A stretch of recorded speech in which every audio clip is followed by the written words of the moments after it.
За первые 5 месяцев 2024 года 300 сельхозтоваропроизводителей Ингушетии получили господдержку на сумму свыше 203 миллионов рублей. Эти средства направлены на развитие аграрного сектора, включая семейные гранты, содержание овец, производство молока и агротехнические работы. Международный конкурс чтецов Корана, посвященный памяти первого муфтия Ингушетии Евлоева Суланбека Шахботовича, состоится во Дворце спорта имени Берда Евлоева 25-26 марта. Впервые в Ингушетии пройдет масштабное мероприятие, посвященное искусству чтения священного Корана. Конкурсанты, молодые хафизы до 27 лет, продемонстрируют свое мастерство чтения по правилам таджвида. Среди почетных гостей будут известные исламские ученые и шейхи. Цель конкурса – вдохновить молодежь на изучение и заучивание Корана, а также поддержка талантливых чтецов. Вход свободный, но организаторы просят посетителей обратить внимание на дресс-код. Глава Росимущества Вадим Яковенко на встрече с премьер-министром Михаилом Мишустиным рассказал о результатах деятельности агентства в 2023 году. Росимущество обеспечило поступление в федеральный бюджет порядка 400 миллиардов рублей, из которых порядка 339 миллиардов составляют дивиденды, которые были выплачены госкомпаниями. Само агентство в результате управления имеющимися активами обеспечило поступление в бюджет 59 миллиардов рублей. Совершенствуется законодательная база, внесены изменения в закон о приватизации, позволяющие всем участникам торгов видеть предложения о цене друг друга. Приватизационные процедуры стали максимально прозрачны и конкурентоспособны. Изменено законодательство в части аренды недвижимости субъектами малого и среднего предпринимательства. Раньше предприниматели имели право выкупа объекта по истечении 2 лет аренды. Теперь такая возможность у них появляется через год.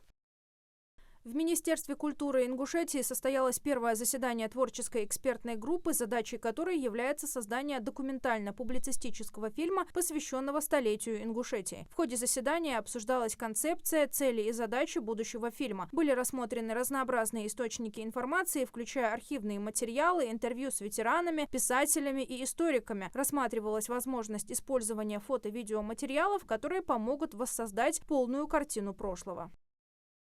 В Ингушетии отметили усилия и заслуги волонтеров ВСКС, медицинских работников, представителей Красного Креста, юноармейцев и молодежных советов. Молодые люди стали хорошим примером для подрастающего поколения, примером самоотдачи и желания помочь ближнему. Они внесли огромный вклад в развитие добровольческого движения в Ингушетии. Каждый активист получил заслуженные награды и благодарности. Видные деятели в сфере молодежной политики Ингушетии Заурбек Ведижев, Ахмед Халухаев, Али Чехкиев и Назир Галаев пришли поздравить молодежь и выразить свою поддержку и признательность за их непрекращающуюся активность и желание делать Ингушетию лучше. Инфляция в России на 13 мая составила 7,91% в годовом выражении. Об этом сообщила Минэкономразвития в обзоре о текущей ценовой ситуации. В обзоре отмечается, что в период с 7 по 13 мая инфляция составила 0,17%. Отмечается, что за указанный период рост цен продовольственных товаров составил 0,09%. При этом снижение цен на сахар, яйца, макаронные и крупяные изделия продолжилось. Цены в сегменте непродовольственных товаров выросли на 23%. В сегменте регулируемых туристических и бытовых услуг на 28% из-за замедления роста цен на авиабилеты внутренних рейсов. Самой многочисленной группе пенсионеров, неработающим получателям страховых пенсий, вернут индексацию выплат дважды в год, начиная с 2025 года, рассказал декан факультета права Высшей школы экономики Вадим Виноградов. Он напомнил, что согласно Конституции индексация пенсий с учетом инфляции должна проводиться не реже раза в год, но правительство вправе вводить дополнительные индексации. Дважды в год пенсии увеличивались до 2019 года, но потом из-за реформ ее стали проводить единожды, с 1 января. С 2025 года январской индексации больше не будет. Социальный фонд вновь возвращается к двухшаговой индексации страховых пенсий неработающим пенсионерам. С 1 февраля по инфляции за предыдущий год и по ее окончательной корректировке с 1 апреля. Индексация социальных пенсий пройдет в привычные сроки с 1 апреля будущего года, объяснил Виноградов.